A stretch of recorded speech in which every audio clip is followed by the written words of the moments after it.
Hi అండి. ఈరోజు short video వచ్చేసి మా వీధిలోకైతే ఆకుకూరలు వచ్చినాయండి. ఇది వచ్చేసి నిన్నటి వీడియో అన్నమాట.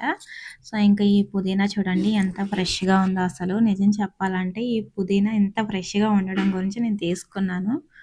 అది కాకపోయినా మంచి స్మెల్ వచ్చిందండి. ఇంకా పుదీనా వాడడం వల్ల మనకు కూడా చాలా యూజెస్ ఉన్నాయి కదా! పిల్లలకి కూడా చట్నీ చేసి పెట్టినట్టయితే గనక ఆకలి బాగా పుడతదన్నమాట పుదీనాకి. ఇంకా కొత్తిమీర, అలాగే నేను పాలకూర కూడా తీసుకున్నాను. ఆకుకూరలొచ్చేసి ఈ 3 తీసుకున్నానండి. చాలా ఫ్రెష్‌గా ఉన్నాయన్నమాట.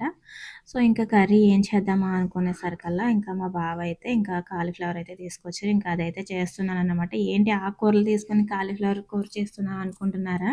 లేదండి, ఆకుకూరలు ఫ్రెష్‌గా ఉన్నప్పుడే తీసుకొని మనం ఫ్రిడ్జ్‌లో స్టోర్ చేసుకుంటే ఎప్పుడైనా మనకి కూర లేనప్పుడు చక్కగా చేసుకోవడానికి యూజ్ అవుతది కదా! సో, ఇంకొచ్చేసి కాలీఫ్లవర్ తీసుకొచ్చారని చెప్పాను కదా! కాలీఫ్లవర్ కూర అయితే చేస్తున్నాను నేనైతే. ఇంకా కాలీఫ్లవర్ కాకుండా ఇంకొక కూర కూడా చేశాను. అదేంటా అనుకుంటున్నారా? ఈరోజు మా వీధిలోకి